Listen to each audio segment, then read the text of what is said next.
ఆదిరన్ temple tree future సిటీకి దగ్గరగా open ప్లాట్లు మీ భవిష్యత్తు కోసం సరైన పెట్టుబడి. బాపట్లలో ఒక విచిత్రమైన సంఘటన జరిగింది. బావ అంటే తన సిస్టర్ హస్బెండ్ హైట్ లేడు, షార్ట్గా ఉన్నాడని చెప్పి బావమరిది అతన్ని చంపేశాడు. అసలు కాపురం చేయాలన్నా, లేకపోతే భార్యాభర్తలు కలిసి ఉండాలన్నా, లేదా వివాహ బంధం కొనసాగాలన్నా దానికి హైటు, కలరు, క్యాస్ట్లు, లేకపోతే ప్రాపర్టీలు ఇవన్నీ చూస్తారా? మరీ విచిత్రంగా అనిపిస్తుంది. అసలు హైట్ తక్కువ ఉన్నాడని చంపేయడం ఏంటో మరి. దీనికి సంబంధించి ఒక్కసారి మనం ప్రముఖ సైకియాట్రిస్ట్ డాక్టర్ కళ్యాణ్ చక్రవర్తి గారితో మాట్లాడదాం. డాక్టర్ గారు నమస్తే అండి. నమస్తే మేడం, చెప్పండి మేడం. సార్, ఇప్పుడు ఒక కేసు చూస్తే విచిత్రంగా అనిపిస్తుంది. అసలు రకరకాలే చూసి ఇప్పుడు మనం చాలా కేసెస్లో చూస్తుంటాము. అంటే డబ్బు ఎక్కువ ఉన్నవాళ్ళు, తక్కువ ఉన్న వాళ్ళని, లేకపోతే క్యాస్ట్ పరంగాను ఇలా చాలా రకాలుగా జరుగుతుంటాయి. కానీ ఇది ఫస్ట్ టైం వింటున్నాము. తన సిస్టర్ హస్బెండ్ షార్ట్గా ఉన్నాడని చెప్పేసి బావమరిది చంపేశాడు. షార్ట్గా ఉంటే చంపేయడం ఏంటి సార్? నాకు అర్థం కాలేదు. ఇష్టం లేకపోతే వదిలేయాలి, ఆ సిస్టర్ని బయటికి తెచ్చేసుకోవాలి, అంతేగాని షార్ట్గా ఉన్నాడని చంపేయడం ఏంటి? నిర్మల గారు, ఇక్కడ ఏంటంటే ఒక మాట నాకు నవ్వెందుకు వస్తుంది అంటే కనుక, అసలు ఇలాంటి కారణాలు కూడా చూపెట్టి చంపేస్తారా అనే దానికి ఒకటి నెంబర్ 1. నెంబర్ 2 ఏంటంటే మేడం, బహుశా షార్ట్ గా లేకపోయినా చంపేసి ఉండేవాడేమో అనుకుంటున్నాను నేను. ఎందుకంటే ఇక్కడ మన కౌన్సిలింగ్ వరకు వచ్చేవి మేడం, ఈ కేసెస్ లో ప్రేమిస్తూ ఉంటారు అబ్బాయిలు అమ్మాయిలు, అమ్మాయిలు అబ్బాయిలు ప్రేమిస్తూ ఉంటారు. మేజర్లని మైనర్లని కూడా మన దగ్గరికి తీసుకొస్తూ ఉంటారు. తల్లిదండ్రులు వాళ్ళ వాదన వాళ్ళు వినిపిస్తూ ఉంటారు. ఏమండి మాకు నచ్చదండి, అదండి ఇదండి అంటారు. అమ్మాయి పక్కన కూర్చొని అడుగుతూ ఉంటది, ఏంటి నాన్న, ఎందుకు నాన్న, నేను లవ్ చేశాను నాన్న, నువ్వు అరేంజ్ మ్యారేజ్ చేస్తే కనుక ఈడంత మంచివాడిని తీసుకురాగలవా, ఇవన్నీ కొడుతూనే ఉంటారు వాళ్ళు.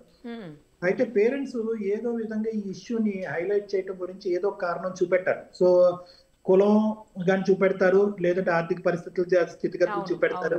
అవన్నీ చూపించి పరువు హత్యలు చేస్తుంటారు. అవన్నీ చూస్తూనే ఉన్నాం. అవన్నీ ఫైనాన్షియల్ చూపెడతారు. ఇది కూడా పరువు హత్య కిందనే చూడాలా? అంతే కదా మేడం. ఇప్పుడు ఇక్కడ ఏమైందంటే ఇదో టైప్ ఆఫ్ పరువు హత్య. ఇందులో ఏంటంటే బహుశా నేను అనుకోవటం ఏంటంటే చాలా వరకు వాళ్ళిద్దరికి మ్యాచ్ అయినాయి. ఓకే, ఎందుకంటే ఆ హైట్ ఉన్నటువంటి అమ్మాయి మల్లం అనమాట, ఆ హైట్ ఉన్నటువంటి వీళ్ళిద్దరికి కూడా 4 to 5 inches, ఆ ఫోటో కూడా నేను చూశాను. సో అంత తేడా ఉన్నప్పుడు ఈ అమ్మాయి ఆ అబ్బాయికి అట్రాక్ట్ అయ్యిందంటే కనుక ఏదో ఒక సద్గుణం అయితే కనుక ఉండుంటది. అయితే కెరియర్ పరమైంది కానీ ఇంకోటి కానీ అయ్యి ఉంటాయి. సో ఆ అమ్మాయి ఆ అబ్బాయికి అట్రాక్ట్ అయ్యింది. ఓకే, అట్రాక్ట్ అయ్యింది. సో ఈ తల్లిదండ్రులకి ఎవరికైతే కనుక ఈ ప్రేమ వివాహం, ప్రత్యేకంగా వాళ్ళ బ్రదర్ కి ఇది నచ్చలేదో, ఏ చూపెట్టాలి, వేలెత్తి చూపెట్టాలన్నా కూడా అన్ని మ్యాచ్ అయిపోతున్నాయి. కానీ at the end of the day ఆ అబ్బాయి దగ్గరికి ఆ ఫ్రెండ్ ఈ ఫ్రెండ్ వచ్చి, అరే ఏంద్రా మీ చెల్లికి మంచి సెట్ అయ్యేటటువంటి ఇది వచ్చి ఉండేది, వాడేంట్రా అంత పొట్టుగా ఉన్నాడు, మీ సిస్టెంట్ అంత హైట్ ఉంది, ఆ హైట్ ఉన్న అమ్మాయికి ఎలాంటి కత్తిలాంటి సంబంధం వచ్చి ఉండేదో అని చెప్పి యూజువల్ గా అతను చుట్టూరు ఉంటే కొంతమంది చిల్లర బ్యాచ్ చెవులు కొరుకుతూ ఉంటారు. సో ఇప్పుడు వేరేది ఏమీ చూపెట్టడానికి లేదు, వాడిని విడగొట్టడానికి. ఇది ఒకటైతే ఖచ్చితంగా కనిపించింది. ఇది నలుగురు నోట నానుతుంది. అరే పోనీ ప్రేమించినటువంటి వాడితో వాడు ఏదో అన్ని సాధించాడు కాబట్టి పర్లేదు సుఖంగా బతుకుతుంది అనేటటువంటి ఆలోచన కాకుండానే ఖచ్చితంగా మనం మాట్లాడుకుంటే కూడా ఇది కూడా ఒక విధమైనటువంటి శాడిస్టిక్ పరువు హత్య అని చెప్పుకోవాలి. శాడిస్టిక్ అండ్ పరువు హత్య. ఎందుకంటే ఈ శాడిజం అనేది మనకు మరీ విపరీతంగా ఎందుకు కనిపిస్తుంది అంటే కనుక చూపెట్టినటువంటి కారణం. ఓకే, రకరకాల కారణాలు వింటాము. ఎక్కడైనా కూడా పరువు హత్య అనేది తప్పే.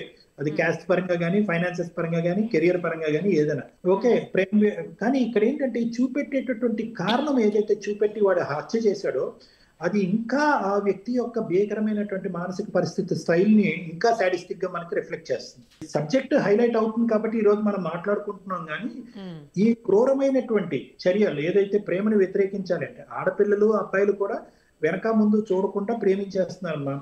ప్రేమించేసిన తర్వాత 4 or 5 years తర్వాత వెనక్కి తిరిగి వచ్చి, సార్ మా నాన్న చాలా స్ట్రిక్ట్ అండి, అదండి ఇదండి అని అంటారు. మరి మీ నాన్న 4 years బ్యాక్ స్ట్రిక్ట్ అనే తెలుసు, 4 years తర్వాత కూడా స్ట్రిక్ట్ అని తెలుసు కదా. మరి అంత స్ట్రిక్ట్ అయినటువంటి వాతావరణంలో ఏ విధంగా మీ అమ్మ నాన్న ఒప్పించేద్దాం నువ్వు డిసైడ్ అయ్యావమ్మా అంటే కనుక ఏదో అలా ఒప్పించారు.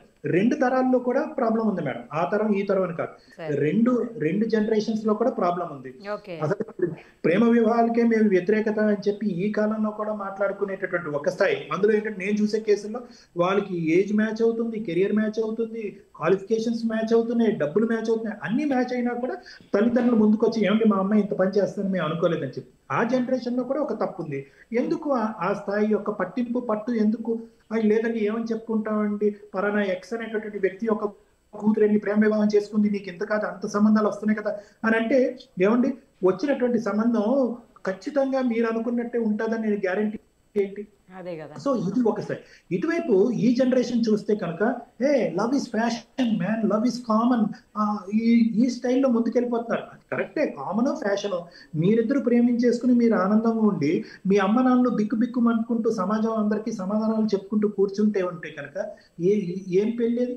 సో కాబట్టి రెండు జనరేషన్స్ కూడా ఈ లవ్ మ్యారేజెస్, లవ్ స్టోరీస్ మీద ఒకంత మెట్టు దిగి ఆలోచించగలిగితే కనుక ఇలాంటి జరగవు మేడం. కరెక్ట్ చెప్పారు సార్, కరెక్ట్. వచ్చిన ధోరణిలో మార్పు రావాలి, అంతే తప్పించి పొట్టి పొడుగు రంగు తక్కువ ఇవన్నీ ఏంది సార్ అసలు విచిత్రంగా అనిపిస్తుంది. అసలు కఠినమైన శిక్షలు ఉన్నాయి, పడతాయని తెలిసి కూడా ఎందుకు ఇట్లాంటి పనులు చేస్తారో అర్థమవుదు. నిర్మ గారు, ఒకటి ఇప్పుడు చెయ్యాలి అనుకునేటటువంటి వాడు ఎలా శిక్షించబడుతుంది, లేదంటే లీగల్ సిస్టమ్ ఎలా వర్కౌట్ అవుతుంది అనేటటువంటి ఆలోచనలో ఉండడు మేడం. ఎందుకంటే వాడు అహంతో రగిలిపోతూ ఉంటాడు, పగతో ఇదైపోతూ ఉంటాడు. ఆ టైంలో నాకు తర్వాత శిక్ష పడుతుంది ఇది అనేది ఉండదు. తర్వాత ఏమనుకుంటాడంటే ఇంత శిక్ష పడుతుంది అని అనుకున్నా కూడా అతను లోపల ఉండేటటువంటి కసి కోపం ఏమంటదంటే శిక్ష సంగతి తర్వాత చూసుకుందాము, ఆధారాల సంగతి తర్వాత చూసుకుందాము, ఫస్ట్ అయితే కనుక మన లోపల ఉండేటటువంటి కసి చల్లారిపోవాలని చెప్పి ఫస్ట్ అది చేసేస్తాను. అదే సార్, అవును. తర్వాత జైల్లో పెట్టిన తర్వాత రిగ్రెట్ అవుతాడా లేదా అనేది వేరే విషయం. ఇలాంటి కేసుల్లో యూజువల్ గా తర్వాత నన్ను ఉరిశిక్షేస్తారు అనేటటువంటి భయం కంటే ఇప్పుడు మాత్రం నా పగ చల్లారిపోవాలి అనే ఇంపల్స్ థింకింగ్ తోనే జరిగే. అవును మేడం, ప్రతిఫలం ఎలాగో అనుభవించి తీరాల్సిందే కదా సార్. తర్వాత ఫ్యామిలీ మొత్తం చనిపోయినందుకు, ఇప్పుడు ఆ అబ్బాయి చనిపోయినందుకు ఆ అమ్మాయి జీవితాంతం బాధపడాలి, ఫ్యామిలీ మొత్తం వీడెళ్ళి జైల్లో కూర్చుంటే ఫ్యామిలీ మొత్తం బాధపడాలి. ఇలా రకరకాల ఇష్యూస్ సార్. తర్వాత వచ్చిన తర్వాత కూడా బయట సొసైటీకి కూడా అన్ని రోజులు జైలు శిక్ష అనుభవించి వచ్చి సొంత భావం చంపిన తర్వాత అతనికి పరువు తక్కువే నిజం చెప్పాలంటే సొసైటీ. అంతే అంతే అంతే అంతే మేడం, ఇంకా అంతే. ఇంకా మొత్తం అతని భవిష్యత్తు, ఆ కుటుంబం, ఆ అమ్మాయి జీవితాంతం విధురాలుగా ఉండాలి. ఆ అమ్మాయి ఎప్పుడు ఈ గడప తొక్కదు, వాళ్ళు ఎప్పుడు ఆ అమ్మాయి ఇంకంతే మొత్తం చిన్న భిన్నం విచ్ఛిన్నం అయిపోయింది కుటుంబం అంతా. అంతే. Thank you so much.